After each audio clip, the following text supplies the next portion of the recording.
현재 대한민국은 말 그대로 최악의 방역 위기에 처하며 그 누구도 한치 앞을 예상 못하는 상황이 오고 있습니다. 따라서 전 세계의 언론들은 지금까지 잘 버텨오고 1, 2차 감염 확산을 모두 잠재웠던 대한민국이 무슨 이유에서 감염이 확산되었으며 앞으로 어떻게 이겨낼지 관심을 갖는 모습이 나옵니다. 지금까지 1, 2차 감염 사태를 모두 이겨낸 것도 한국만 할 수 있었던 특이한 방법이기 때문에 많은 해외 언론들은 관련 기사를 내며 쉴 틈이 없었습니다. 특히 동선 추적을 비롯한 자가격리에 관련된 사안은 유럽에서 인권 문제의 논란으로 서로 다툴 정도로 한국의 조치가 파격적이었던 것이죠. 그러나 한국은 현재 각종 갈등의 양상이 코로나 국면을 매우 어렵게 하고 있는 정황이 나오고 있습니다. 코로나 사태도 힘든 상황인데 유례 없이 종교와 정치 그리고 의료계까지 동시에 충돌이 일어난 겁니다. 미국에 살고 있다는 한 네티즌은 미국은 마스크를 안 하고 대통령부터 코로나를 무시하다 보니 이런 일이 진작에 일어나서 사실상 방역이 무너졌고 유럽에서도 개인의 자유를 주장하는 사람들이 많아 코로나로 어려움을 겪고 있는데 한국은 뛰어난 국민성과 정부의 대응으로 어려움을 이겨냈는데 이번 같은 상황은 전 세계에서도 거의 없는 경우라며 한국이 큰 어려움에 처한 것 같다고 말했습니다. 일단 좀 더 구체적으로 종교와 정치 부분에 대해서는 해외 언론이 집중 조명하고 나왔는데요. 영국의 BBC는 한국이 가장 큰 시험대에 올랐으며 이번에는 사태가 완전히 다르다고 조명하고 있습니다. 한국의 특파원으로 파견된 로라 비커 기자는 한국의 코로나 사안을 BBC를 통해 실시간으로 알려왔는데 이번 사태는 전혀 차원이 다르다면서 다음과 같은 시각에서 한국이 절체절명의 위기를 맞았다고 보도합니다. 주 내용은 사랑제일교회로 시작된 부분으로 사랑제일교회에서는 코로나 바이러스에 관련해서 자신들이 누군가에 의해서 바이러스 테러를 당했으며 방역당국에 제대로 협조하지 않는다고 보도합니다. 이것은 동선 추적을 어렵게 하고 있으며 방역당국이 가장 큰 어려움이라고 지적한 이유기도 합니다. 한국은 코로나 확진자가 나오면 우선 역학조사를 통해서 동선을 파악해 어디에서 감염이 되었으며 또한 어디에 갔는지를 조사해 추가 감염 여부를 따지게 됩니다. 바로 이 과정을 통해서 한국은 통제를 거의 하지 않고도 전 세계에서 가장 안전한 코로나 방역국이 될 수 있었던 것입니다. 그러나 BBC가 상세히 보도한 자료를 보자면 사랑제일교회에서 주장하는 바이러스를 퍼뜨린 누군가가 있다는 생각 때문에 역학조사가 어려운 부분이 나오고 이것이 상황을 무너뜨린다는 것이죠. BBC는 사랑제일교회가 문재인 대통령을 공산주의자 등으로 부르는 극우 성향의 교회라고 설명하면서 정부에 협조적이지 않은 입장을 보이기 때문에 방역당국이 애를 먹고 있다고 지적하고 있습니다. 반정부 성향의 집회의 갈등의 요소도 한국을 위기에 빠뜨리고 있다는 의견도 제기되고 있습니다. 지난 8.15에 주최된 광화문 집회에서는 수많은 참여자가 마스크를 제대로 하지 않고 참여했으며 이는 코로나 확산을 좀 더 가속화시켰다는 것입니다.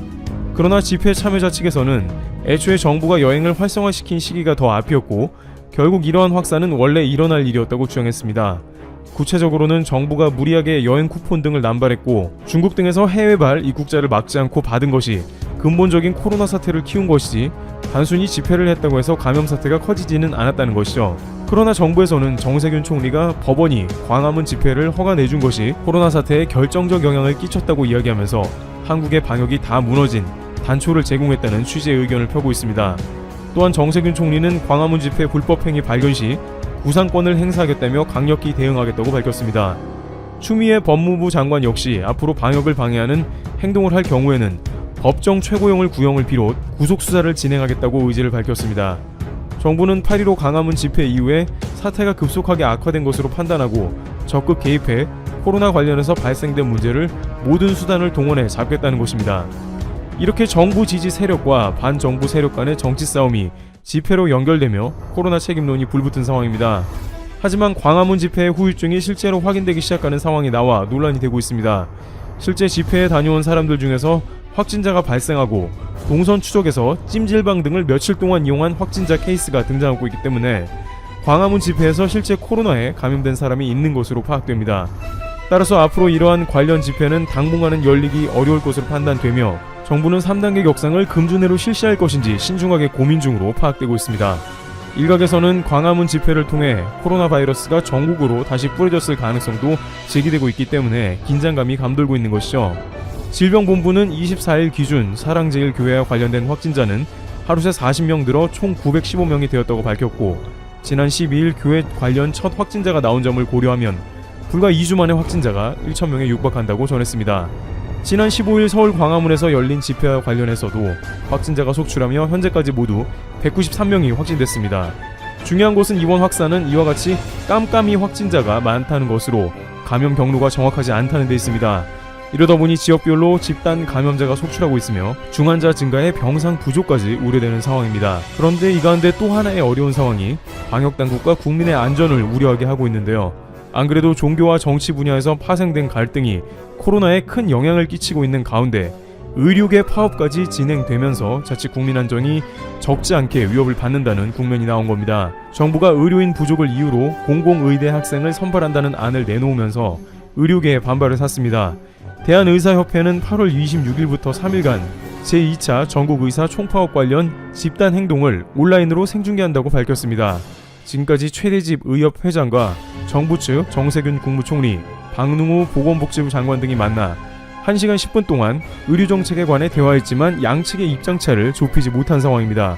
결국 이런 상황이 지속되면서 전국의사 총파업은 예정대로 진행될 것인데 문제는 이 가운데 중환자 등 수술 환자들의 지연이 나온다는 점입니다. 일부 커뮤니티에서는 환자들이 수술 지연 문자를 받고 지방에서 서울로 오기로 예정되어 있던 사람들은 모두 스케줄을 바꿔야 했다고 불만을 토로합니다. 이 과정 가운데 역시 의사들의 집단 행동과 환자들의 안전의 가치를 두고 서로 대립하게 되는 것이죠. 의협 입장에서는 정부의 일방적인 의대 정원을 반대하고 의료 수과 등도 협상하길 바라고 있으며 일각에서는 공공의대 선발을 하는 과정에서 시민단체가 인재를 추천하는 등 공정치 못한 과정도 포함됐다며 갑작스럽게 의대 정원을 늘리는 것은 제대로 된 사안이 아니라고 주장하고 있습니다. 또한 덕분에 챌린지를 비판하는 운동도 일어나면서 고생한 의료진을 제대로 대우해주지 않는다는 의견도 의료계에 나오는 등 관련 사안에 대해 불만이 격화한 모습으로 발전하고 있습니다. 그러나 이와 같은 모습은 국민들에게 역풍으로 작용해 오히려 비판을 받는 상황도 연출되고 있습니다. 일부 의사들은 차라리 면허를 정지해달라고 하기도 하며 의사고시를 포기하겠다는 움직임도 나옵니다만 그 반대로 국민청원에서는 의사고시를 취소한 의대생을 구제해주지 말라는 청원이 20만 명을 넘기기도 하면서 의료계와 국민 여론이 갈등을 일으키고 있습니다. 한 네티즌은 시기가 매우 좋지 않은 것 같다면서 지금은 코로나에 집중해야 하는데 온갖 사회적, 정치적 갈등의 소용돌이 가운데 모두가 어렵다며 이번 사태가 잘 해결될지 모르겠다는 반응을 보였습니다. 그러나 한편으로는 국난만 만나면 힘을 합치고 한마음으로 이겨내는 한국의 저력이 또 나오면서 이번에도 역시 코로나를 이길 것 같다는 의견도 나옵니다. 국립의료원은 코로나가 한풀 꺾인 것 같다면서 상승세가 주춤한 것으로 발언을 했습니다. 일단 확진자 추세가 약간이나마 안정됐다는 것으로 괜찮아질 수 있다는 것입니다. 하지만 질병본부는 정반대로 치닫을 수 있다며 여전히 경계하고 있습니다. 지난 3월에 한국의 확진자를 잘 맞춰낸 JP모건도 한국이 이겨낼 것으로 전망했습니다.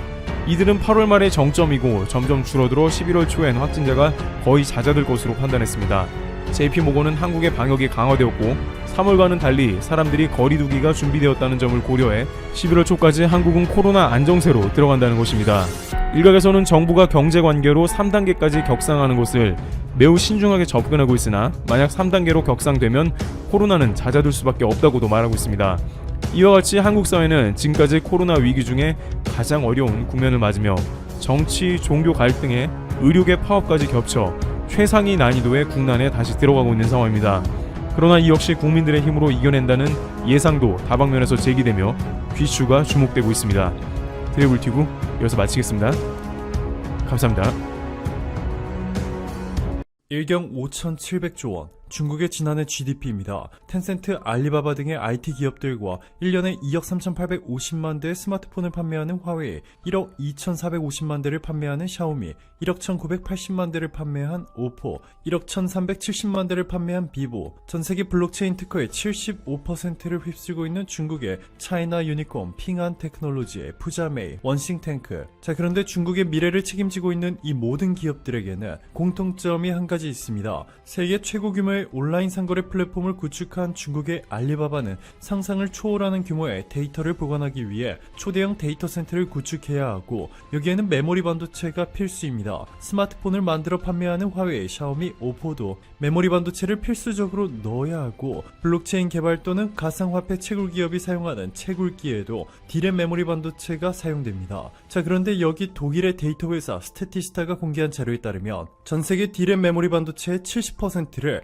한국의 삼성전자와 SK하이닉스가 차지하고 있고 25%를 미국의 마이크론이 담당하고 있습니다. 중국의 경제 성장을 이끌고 있는 IT 기업들이 한국이나 미국에서 메모리 반도체를 사지 못하게 되면 모든 사업이 멈춰버리는 대재앙을 맞을 수 있다는 뜻입니다. 이 때문에 중국은 지난 2015년 당시에 19.3%의 프리미엄을 얹은 26조 원을 지불하고 미국의 마이크론을 인수하려고 했지만 중국으로의 기술 유출을 우려한 미국 정부는 이 메가딜을 막아버렸습니다. 결국 시진핑 중국 국가주석은 자신의 모교이자 중국 최고의 대학 중 하나인 칭화대가 세운 국유 반도체 회사 칭화 유니그룹을 통해 메모리 반도체를 직접 생산할 것이라 천명했습니다. 더 이상 중국은 한국의 삼성전자나 SK하이닉스, 미국의 마이크론에 의존하지 않겠다는 것인데요. 이를 위해 중국은 170조 원을 칭화 유니그룹에 투입했습니다. 중국의 이러한 천문학적인 투자 계획이 공개된 날 하루 만에 삼성전자의 주가는 마이너스 3%, SK하이닉스는 마이너스 6% 넘게 하락했습니다. 투자 규모만 들었을 때 너무나 위협적이었죠. 자, 그런데 최근 놀라운 소식이 하나 전해졌습니다. 중국이 영혼까지 끌어모아 투자한 칭화유니그룹에 심각한 유동성 위기가 찾아오면서 칭화유니그룹은 디폴트를 선언했습니다. 즉 칭화유니그룹이 중국 반도체 굴기를 위해 빌린 천문학적인 규모의 원금과 이자를 갚을 수 없다고 선언한 것인데요. 향후 연쇄 디폴트 가능성이 제기되면서 주식 가격이 90% 넘게 폭락했습니다. 칭화유니그룹뿐만이 아닙니다. BMW의 중국 내 합작 파트너인 화천그룹은 지난 10월 10억 위안 규모의 디폴트를 선언하는데 25건의 중국 국유기업 디폴트가 발생하며 중국 전역에 충격과 공포가 휘몰아치고 있습니다. 위기에 몰린 중국은 결국 충격적인 선택을 했습니다. 한국의 우수한 반도체 전문가들을 높은 연봉과 혜택으로 꼬셔 중국으로 데려가 단물만 빨아먹고 내치는 전략을 구사했습니다. 중국이 한국 반도체 기술자들의 중국으로 이직하면 연봉 1억 원 이상의 사택까지 제공하겠다고 밝힌 것인데 최근 중국 기업의 의뢰를 받은 헤드헌터는 중국 기업들이 삼성, LG 등 한국 대기업 또는 1차 벤더에서 일하는 인력을 원한다. 사내 정치에서 밀린 사람들, 자녀를 국제학교로 보내고 싶어하는 사람들이 종종 중국으로 자리를 옮긴다 전했습니다. 하지만 충격적인 사실이 밝혀졌습니다. 중국 기업 전문 헤드헌터는 중국 기업과 5년 계약을 했는데 코로나19를 핑계로 1년 만에 계약 해지 통보를 받고 한국에 돌아온 사람도 있다. 정년 없는 고문 역할을 약속했는데 2, 3년 만에 쫓겨나는 사람들도 적지 않다 전했습니다. 지난 수십 년 동안 이어진 중국의 이러한 행태에 한국이 드디어 칼을 빼들었습니다. 삼성전자 임원 출신의 더불어민주당 최고위원 양향자 의원은 얼마 전 우리 기업의 기술자들을 모셔간 중국 기업들이 실속만 챙기고 내쳤다는 보도가 있었다. 검증된 시니어 기술인들이 중국으로 향하는 이유는 높은 대우와 자녀 교육, 사내 정치 등 여러 가지가 있다. 그러나 더 근본적인 문제는 우리 기업 생태계에서 이분들의 역할이 사라지고 있다는 점이다. 수십 년간 쌓아온 기술자, 기업인들을 활용할 방안을 못 찾고 있는 것이 가장 큰 문제다. 이분들의 지혜와 경험은 여전히 유효하고 필요하다. 벤처, 스타트업 기업은 억만금을 주고도 살 수 없는 것들이다. 투자를 유치하더라도 검증받은 시니어 기술 경영인들이 있는 곳이 더 공신력이 있을 것이고 첨단 기술 하나를 개발하더라도 이들의 오랜 경험과 축적된 네트워크가 더 큰 도움을 줄 것이다. 검증된 인력을 해외에 빼앗길 일이 아니다. 정부 차원의 시니어 스타트업 매칭 프로그램으로 인력 유출을 막아내자 전했습니다. 즉 정부 차원의 지원 아래 경험이 풍부한 한국 기술자들이 중국 대신 한국의 스타트업에서 일할 수 있도록 해 인력 유출을 막자는 것입니다. 그렇게 되면 한국은 계속해서 고부가가치 제품을 생산하는 한편 중국은 부가가치가 낮은 제품들만 평생 생산하게 되는 아름다운 구조가 굳혀지게 됩니다. 중국의 위기는 여기서 끝이 아닙니다. 미국 국무부는 세계 21개국에 있는 화웨이 계열사 152개를 거래금지 명단에 포함시켰고 영국, 호주, 캐나다 등 미국 동맹국들도 줄줄이 합류하면서 5G 시장 1위였던 중국의 화웨이를 궁지로 몰아넣었는데요. 5G를 능가하는 6G에서는 아예 중국에 발도 들여놓지 못하도록 넥스트G 얼라이언스까지 출범시켰습니다. 넥스트G 얼라이언스는 미국이 마이크로소프트와 페이스북, 버라이즌, 퀄컴 등 미국 최고의 테크 기업들과 한국의 삼성전자, 스웨덴의 에릭슨이 포함된 6G 개발 협력 체제입니다. 미국 혼자만의 힘으로는 불가능하기 때문에 세계에서 가장 먼저 5G를 상용화시킨 한국, 그리고 통신기술의 강국 스웨덴과 손잡고 세계 주도권을 잡겠다는 것입니다. 일본의 니케이는 6G는 5G보다 10배 이상 빠르다. 인구당 10배의 기지국이 필요하다. 일본의 10억 개, 전 세계적으로 최대 1000억 개의 6G 기지국이 필요할 것이다. 한국의 삼성전자와 중국의 화웨이가 선두를 달리고 있다 보도했고, 스웨덴 사이언스 이노베이션은 한국이 과감한 투자를 통해 세계 6G 시장을 이끌어갈 것이다. 한국 정부는 이미 공식적으로 6G 기술에 대한 본격적인 준비를 시작했다. 2030년이면 6G 기술 상용화가 이루어질 것으로 기대하고 있다 전했습니다. 중국이 반도체에 이어 5G와 6G까지 한국의 주도권을 빼앗기게 된 것이죠. 결국 중국은 한국을 따라잡기 위해 일본과 손잡는 최후의 선택까지 하게 되는데요. 중국의 BYD는 일본의 히노이와 손잡았고, 중국의 텐센트는 일본의 마리오, 중국 사천미디어 대학은 일본의 소니와 중국의 CITIC는 일본의 이토츠와 협력을 통해 세계를 리드하고 있는 한국 대기업들을 앞지르려 시도하고 있습니다. 이뿐만이 아닙니다. 중국의 백신도 큰 문제가 생겼습니다. 중국이 그토록 자신만만해하던 시노팜의 코로나19 백신, 중국 매체 관찬 뉴스에 따르면 이미 100만 명에 달하는 중국인이 시노팜 백신을 투약받았는데요. 13억 중국 인구를 완전히 발칵 뒤집히게 만든 소식이 하나 전해졌습니다. AFP 통신에 따르면 페루 국립보건원은 페루의 임상시험 참가자 중 한 명이 중국 시노팜의 백신을 투약받은 뒤 팔을 움직이지 못하는 증상을 보여 임상시험을 즉각 중단시켰다고 밝혔습니다. 페루 국립보건원 수석연구원은 기자회견을 통해 시험 참가자 중 한 명이 길랑바레 증후군에 해당하는 신경학적 증상을 보였다 설명했습니다. 길랑바레 증후군은 유도된 항체가 말초신경을 파괴시켜 마비를 일으키는 무서운 신경계 질환으로 주로 팔다리의 통증과 마비를 일으킵니다. 성인 100만 명당 10건 정도로 매우 희귀한 질환인데도 이번 임상시험자의 결과로 중국인들은 충격에 휩싸였습니다.